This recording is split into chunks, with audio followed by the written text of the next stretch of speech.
Ich habe sämtliche Einzellokomotiven der gebrauchten Modellbahn, die ich letztens erwerben konnte, aus den Packungen geholt, um einfach zu sichten und zu gucken, was fährt und was muss erst ordentlich gewartet werden, bevor es sich hier wieder in Bewegung setzt. Die Lokomotiven haben ja ca. 10 Jahre lang in Vitrine gestanden oder in der Packung gelegen und sind nicht bewegt worden. Und das war jetzt für mich auch eine ganz interessante Sache, was hier funktioniert und was ich erstmal durchsehen muss. Und ich möchte gleich am Anfang hier noch eine Bemerkung machen. Und zwar versuche ich ja immer, die Baujahre bzw. die Varianten, die wievielte Variante das von Märklin gebaut ist, herauszubekommen. Aber leider muss ich feststellen, dass unterschiedliche Quellen hier teilweise unterschiedliche Zahlen angeben. Deswegen nagelt mich bitte nicht darauf fest. Ich kann nur das wiedergeben, was ich selber irgendwo im Internet finde oder im Colts Preiskatalog finde. Es dient mehr oder weniger zur groben Orientierung, auch mir. Wenn da also irgendwas nicht stimmen soll, dann tut es mir wirklich leid. Beziehungsweise wenn jemand hier mehr Ahnung hat oder genaueres Datum von irgendwas hat, dann gebt's bitte an mich weiter. Aber ich kann das wirklich nicht nachprüfen, welche Zahlen hier im Endeffekt die richtigen sind. Ich habe dann mit den Dampflokomotiven angefangen. Hier als erstes, das Grundmodell ist wohl von Märklin eine 3087. Genau dieses Modell habe ich aber nirgends gefunden in dieser Ausführung. Deswegen kann sein, dass die Nummer von dem Modell in Wirklichkeit eine andere ist. Es ist auf jeden Fall eine Baureihe U43. Unten war ein kleiner Aufkleber drauf vom Vorbesitzer, wahrscheinlich das Kaufdatum aus 1984. Ich habe die Lokomotive dann auf die Schienen gestellt, mit dem Travo angeschlossen. Leider überhaupt keine Bewegung, haben auch vorne kein Licht gesehen. Die Lokomotive schaltet. Man hört den Umschalter beim Umschalten, das funktioniert, die Lokomotive bekommt Strom, bewegt sich aber leider nicht. Das heißt, das ist gleich dann der erste Fall, der erstmal gewartet werden muss, bevor sich hier wieder irgendwas tut. Als nächstes habe ich eine 3095 von Märklin, eine Baureihe 74. In der 4. Variante, gebaut von 1977 bis 2003. Unten war wieder ein kleiner Aufkleber drauf, deswegen wahrscheinlich das Kaufdatum in 1986. Und hier dann das erste freudige Erlebnis. Die Lokomotive bewegt sich ohne große Anlaufschwierigkeiten, schaltet sauber um, sogar das Licht vorne brennt. Und das ist dann schon mal das erste Anzeichen dafür, dass nicht alle Lokomotiven hier verharzt sind. Als nächstes habe ich von Märklin die 3099 rausgeholt. Eine Baureihe 38 in der ersten Version. Gebaut wohl 1977 und 1978. Und das Ganze konnte ich erkennen, weil wir hier noch eine erhabene Betriebsnummer haben. Ab 1979 wurde diese Betriebsnummer wohl nur noch flach außen aufgedruckt. Aber leider hier ein ähnliches Bild wie bei der ersten Lokomotive. Die Lichter brennen, die Lokomotive bekommt Strom, man hört den Umschalter, er schaltet sauber um, aber leider keinerlei Bewegung. Dann eine der ältesten Lokomotiven aus diesem ganzen Paket, die gute alte Baureihe 24 von Märklin, die 3003.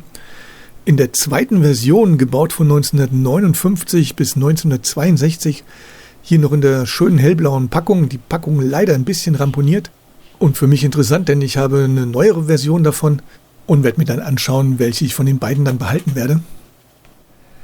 Aber auch hier leider ein ähnliches Bild, das heißt, die Lokomotive bekommt Strom, die Lichter brennen, Umschalter funktioniert, aber es bewegt sich leider gar nichts. Bei einer 60 Jahre alten Lokomotive, denke ich mir, ist das kein Thema, kann man das verzeihen. Und wenn ich die Lokomotive gereinigt habe, dann denke ich, wird auch die Lokomotive wieder fahren. Dann die letzte Dampflokomotive, die dabei war, von Märklin, die 3093, eine Baureihe 18.4, in der zweiten Variante, gebaut von 1977 bis 1982. Diese dann sogar ausgerüstet mit einem Seute-Dampfgenerator. Und ich war natürlich gespannt, was passiert. Aber leider auch hier das gleiche Bild, Lokomotive fährt nicht, bekommt Strom. Licht funktioniert erstmal auch nicht, aber beim Umschalten sieht man, dass die Lampen dann noch wohl in Ordnung sind. Umschalter funktioniert, aber auch hier keinerlei Bewegung der Lokomotive. Dann der einzige Triebwagen, der dabei war, von Märklin, die 3016. Ich denke, den dürfte wohl jeder kennen. Der VT 795, hier in der 6. oder 7. Variante, denn hier habe ich einmal diesen Unterschied. Die einen sagen, es ist die 6. Variante, gebaut von 1981 bis 1992. Und Colts Preiskatalog sagt, es ist die 7. Variante, gebaut von 1980 bis 2002. Und da kann ich einfach nur die Daten weitergeben und darauf vertrauen, dass irgendeiner recht hat. Also grobe Orientierung, irgendwo 80er, 90er Jahre wurde das Modell gebaut, ist äußerlich in einem hervorragenden Zustand. Und ich war natürlich gespannt, was passiert, wenn ich ihn auf die Schiene stelle. Und endlich wieder ein Modell, was funktioniert. Das heißt, die Lichter brennen, der Triebwagen fährt an, lässt sich regeln. Umschalter funktioniert und ich bin froh, dass wieder was dabei ist, was sich bewegt, ohne dass ich hier Großhand anlegen muss. Dann kommen wir zu den Diesellokomotiven. Als erstes hier eine kleine Primex, leider ohne Packung. Müsste eine 3198 sein. Laut Katalog gebaut von 1980 bis 1986. Die Primex-Ausführung, die einfachere Ausführung gegenüber Märklin. Das heißt, es fehlt die komplette Bedruckung bis auf den silbernen Streifen an der Seite und das silberne Dach. Ist die Lokomotive einfach nur komplett einfach in Rot gehalten. Dafür setzt sie sich aber in Bewegung, Lichter funktionieren, schaltet um, fährt ein bisschen wackelig, ein bisschen eirig. Kann natürlich sein, dass die Lokomotive auf so mancher Kinderbahn vielleicht früher schon gefahren ist.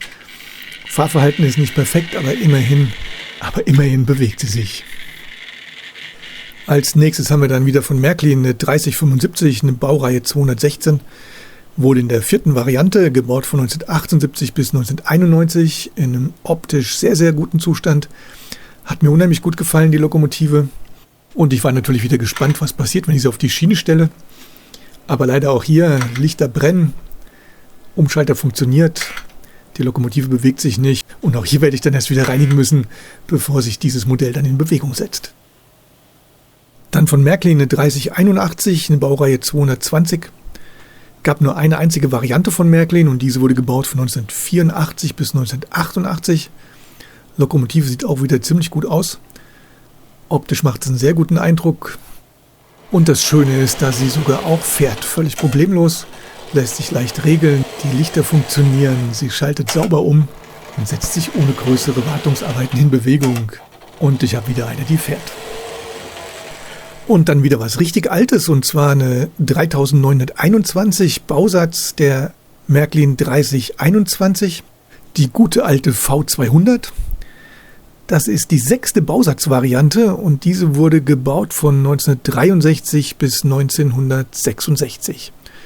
Der Besitzer hat dann wohl diesen originalen Bausatzkasten klein geschnitten und umgebastelt, dass zumindest hier eine einfache lange Röhrenverpackung sozusagen für die Lokomotive bei rausgekommen ist. Aber leider hat auch wahrscheinlich hier das alte, verharzte Märklinöl zugeschlagen. Die Lokomotive bewegt sich nicht, hat aber Strom, die Lichter brennen, Umschalter funktioniert. Und auch hier werde ich jetzt wieder Hand anlegen müssen, um zu gucken, dass die Lokomotive dann auch wieder fährt. Dann kommen wir zu den E-Lokomotiven. Und als erstes habe ich hier eine sehr schöne 3039 von Märklin in Baureihe 110. Die Packung gab es wohl ab 1974. Und deswegen konnte ich jetzt nicht genau feststellen. Danach gab es mehrere Varianten von der Lokomotive von Märklin, wo sich immer nur die Pantographen unterschieden haben. Deswegen gehe ich mal von aus, dass die Lokomotive ab 75, 76 gebaut ist. Aber genau sagen kann ich es nicht. Und das ging dann bis 1991. Und dann hat Märklin dieses Modell in der Variante wohl eingestellt. Aber leider auch hier wahrscheinlich wieder das verharzte Öl, hat alles lahmgelegt. Die Lokomotive bekommt Strom, die Lichter funktionieren, der Umschalter funktioniert. Aber sie setzt sich leider nicht in Bewegung. Als nächstes dann wieder eine Bausatzlokomotive, und zwar eine 3937, die Bausatzvariante von der 3037, Baureihe 141, in der ersten Bausatzvariante, wohl gebaut von 1960 bis 1968. Hier ist dann glücklicherweise sogar die Originalbausatzpackung dabei, denn diese hellblauen Packungen gefallen mir unheimlich gut. Aber sind halt nur noch ganz, ganz selten in einem einigermaßen gescheiten Zustand zu bekommen. Und diese alte Lokomotive setzt sich tatsächlich in Bewegung, aber nicht so wirklich richtig. Das heißt, sie fährt, schaltet um, ist aber ziemlich ruckelig und wackelig beim Fahren. Und ich denke mir, dass ich hier auf jeden Fall auch reinigen werde und dass die Lokomotive dann wahrscheinlich wieder ihre normalen Fahreigenschaften bekommt.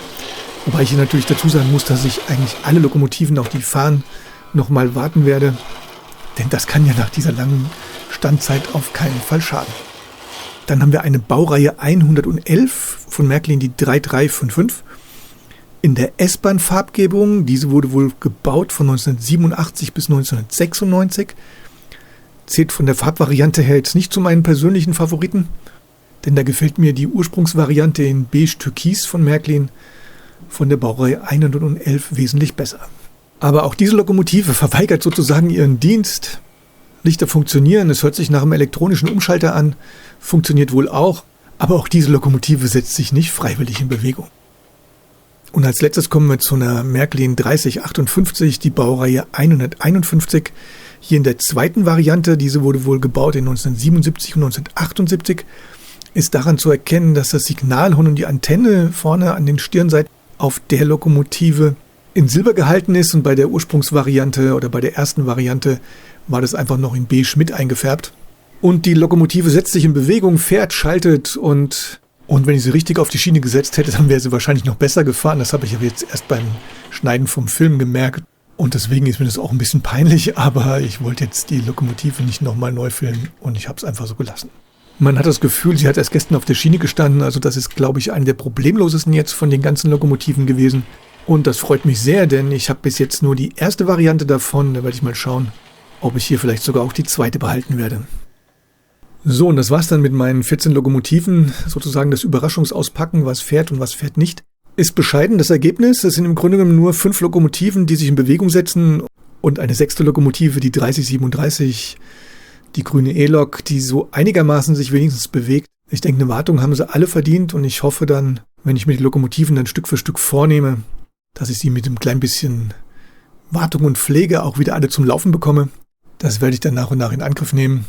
Ich danke euch erstmal fürs Zuschauen. Demnächst gibt es wieder mehr. Und bis gleich.